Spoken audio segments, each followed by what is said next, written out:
2500 रुपया लेता है तो ताना देता है। हमसे तो 2500 रुपया ले लिया, लेकिन मिला हमको वही ताना।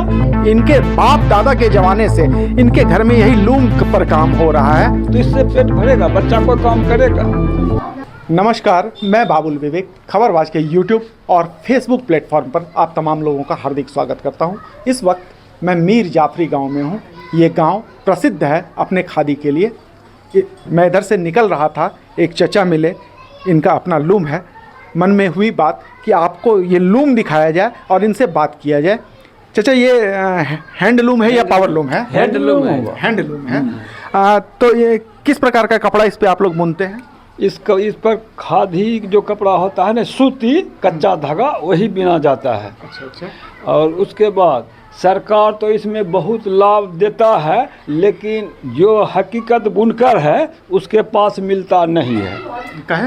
कहे वो जो बनता है अध्यक्ष अधीन, वही सब लूट पाट करता है। इधर ताना आया है 25-30 ठो, जिसमें कि बुनकर से 2500 रुपया लेता है तो ताना देता है। और उसके बाद वो क्या करता है कि आधार कार्ड अपने ही परिवार का जोड़ेगा। हमसे तो 2500 रुपया ले लिया, लेकिन मिला हमको वही ताना। लेकिन सरकार का जो लाभ आवेगा तो वो जो आधार कार्ड उसका जोड़ा हुआ है उसका परिवार का, उसी को मिलेगा। अच्छा। तो मतलब वो लोग अपने परिवार के लोगों का नाम आधार कार्ड में दे देता है और उन्हीं लोगों को बुनकर बना देता है। यानी कि जो लोग आपके बुनकर संस्था के जो अध्यक्ष लोग रहते हैं, वो अपने ही परिवार को बना लेता है। अच्छा। तो यही सब जो वास्तविक बुनकर है उसको कोई इसका लाभ नहीं मिलता, और जो बुनकर नहीं है वो उसका लाभ ले लेता है। क्योंकि वो उनके परिवार का लोग होता है तो सारे लोग मिलके कर लेते हैं। तो ये चचा, कब से आपके यहाँ ये व्यवसाय हो रहा है? ये तो हमारा बाप दादा वक्त से चल रहा है। यही हैंडलूम। यही हैंडलूम। हम मशीन नहीं खरीदे हैं, हैंडलूम ये चल रहा है।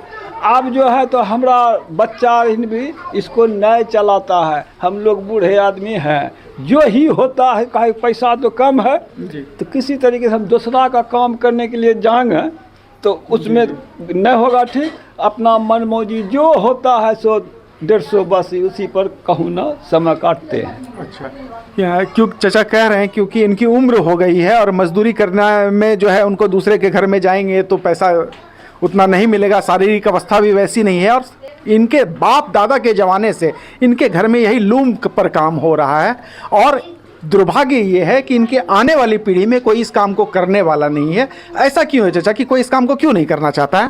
पैसे इसमें नहीं होता है। जैसे उठा कमाने के लिए, कुदार पाने के लिए जाएगा तो 300-350 रुपया का मिलेगा। इसमें जो है तो 100 या बड़ी करेगा 150, तो इससे पेट भरेगा, बच्चा को काम करेगा। तो हम लोग बूढ़े हो गए तो हम दूसरा यहाँ काम करने के लिए जाएंगे तो दुरुस्त नहीं हुआ। बाल बच्चा परदेश खटता है। तो आप देख सकते हैं जो बुनकर थे वो कैसे पलायन को मजबूर हो गए हैं यहाँ से। ये सरकारों की नीतियाँ हैं जिसके कारण ये बुनकर यहाँ से पलायन को मजबूर हो गए हैं। पूरे दिन लूम को चलाने के बाद भी 150 रुपये की दिहाड़ी नहीं निकल पाती है। ये दुर्भाग्य है। और जो बुनकर थे वो जाकर मजदूर बन गए हैं और वो कुदाल चलाना बेहतर काम समझते हैं, बशर्ते इसके क्योंकि उनको कुदाल चलाने पर 350 रुपये की मजदूरी मिलती है और यहाँ पर लूम चलाने पर उनको 150 रुपये की मजदूरी मिलती है। वो भी तब जबकि ये उनके गुण का काम है। इनके दादा से इनके पिताजी में, इनके पिताजी से इनमें आया है। ये पीढ़ी दर पीढ़ी ये गुण जो है ये एक पीढ़ी से दूसरे पीढ़ी को ये दिया गया है, ये तीसरे पीढ़ी को दिया गया, लेकिन चौथी पीढ़ी में इसको करने वाला कोई नहीं है। और यहीं पर खादी अपने दम तोड़ता हुआ नजर आ रहा है। बेशक सरकारें बड़ा दावा कर लें कि खादी के उत्थान के लिए उन्होंने ये किया और वो किया और खादी को विश्व स्तर पर पहचान दिलाई, लेकिन खादी के 3 पीढ़ी के बुनकर की अगली पीढ़ी में, चौथी पीढ़ी में कोई इस काम को करने वाला नहीं है। यही इस काम की सच्चाई है और सरकारों को इस पर ध्यान देना चाहिए। इससे पहले कि ये खादी दम तोड़ दे, इससे पहले कि ये लूम दम तोड़ दे, सरकारों को चाहिए कि नीति निर्धारण कर ऐसे बुनकरों का सहयोग करे और इन्हें इनके श्रम की उचित कीमत मिले, इसकी व्यवस्था करे।